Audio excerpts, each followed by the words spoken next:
Bagi hello sesuai pemain nak ni bat citi selain tiraban bang ni tah pamot tusana ampi sekam piprak lah bah ពីការរើដើមដំឡូងជាមួយខ្ញុំបាទទាំងអស់គ្នាបាទអូខេបាទវាបងប្អូនគេស្រាប់នេះគឺជាបាទសកម្មភាពផ្ទាល់មុនបាទឥឡូវនេះយើងមានជាខេងមានជាអីដែលស្អាតដែលយើងដកហើយនេះគឺនៅសល់ដើមដែលកាប់នៅក្នុងជាការបើសិនជាមិនរើសទេវាងាយក្នុងការដកមែនតែនបាទហើយនេះគឺចាប់ផ្ដើមរើសយើងរើសដាក់ខេងមកបាទហើយយើងយកវាបោះទៅខាងដើម្បីកុំឲ្យវាដុះតទៅទៀតកាលណាបើសិនជាវាដុះវាធ្វើឲ្យទលំរបស់យើងគឺពិបាកមិនថាពិបាកដកហើយវាដុះមកគឺអត់មើមទេបាទហើយសម្រាប់តកតងការរើសដើមយើងមានច្រើនប្រភេទតកតងខ្លះយើងរើសដាក់លម៉ត់អីទេបាទតែខ្ញុំអត់ទេខ្ញុំប្រើជាខេងរើសមកលីចាក់ដោយសារតែវានៅចិត្តជាមួយនឹងកន្លែងដែលយើងត្រូវបោះណាឬក៏នៅចិត្តព្រមស្រាប់ចឹងយើងលើកមកបាទគឺដាក់ឲ្យយើងលើកហ្មងបាទហើយក៏អត់ចេះសេរីផងដែរសម្រាប់បងទាំងអស់គ្នាផងដែរដោយសារការវុតសលេងនេះមានការរំខានដោយមេគឺមានចំនួនទីណាបាទដោយសារយើងនៅជនបទបាទសម្រាប់បងដែលចូលចិត្តកិច្ចការ follow យើងបាទអ្នកមួយហើយនេះគឺជាសកម្មភាពផ្ទាល់ណាបាទទៅយើងได้ស្រាប់ហើយការធ្វើការឬការធ្វើទៅលើកសិកម្មតទៅនឹងជំនាញជាកសិករខាងដាំដលូណាបាទគឺវាប៉ុណ្ណឹងបងបាទហើយនេះគឺជាទស្សនវិជ្ជាខាងលើផ្ទាល់បងបាទថតចេញពីលើដើមឈើបងបាទយើងមានដើមមានអីឥឡូវនេះខ្ញុំរើសហើយបាទហើយទីទៀតគឺយើងធ្វើការបាញ់ថ្នាំបាញ់អីហើយយើងចាប់ផ្ដើមដាំវាវិញបងបាទទោះបីតម្លៃរៀងទាបក៏យើងអាចធ្វើថាវាមិនបានច្រើនតែនេះវាជា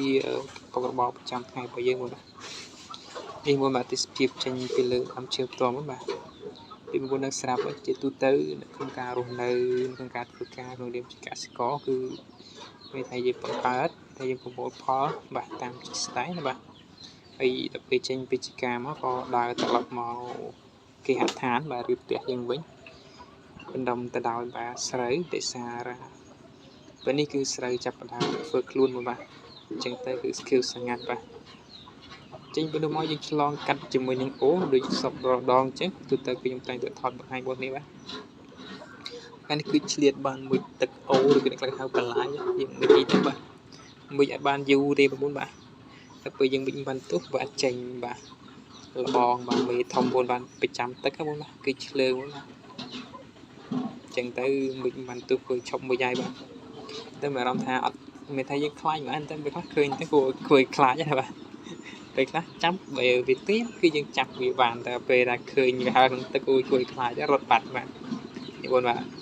លេងមុខមិនទុះអត់ទៅចុំឆ្លើងព្រិចជាលឿនហ្នឹងបាទមើលតែមុខក៏ដឹងបាទអានឹងវាមិនខ្លាចតែនិយាយទៅខ្លាចមែនខ្លាចទៅហៅទឹកតែបើសិននៅលើគោកអត់អីទេបាទដល់ពេលយើងនៅក្នុងទឹកយើងឃើញវាតែដល់ពេលយើងឡើងមកគោកម៉ែខំបន្តលេងទឹកឲ្យវាមកក៏មិនមកដែរបងបាទ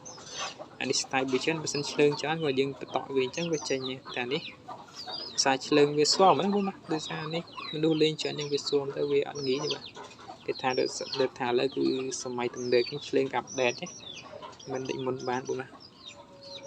នេះបងបាទទេសភាពពេលល្ងាចបងបាទសម្រាប់វីដេអូហ្នឹងមានតែប៉ុណ្ណឹងបងនេះចាំជួបនៅវីដេអូក្រោយបាទនេះគឺជាទេសភាពពេលល្ងាចបាទ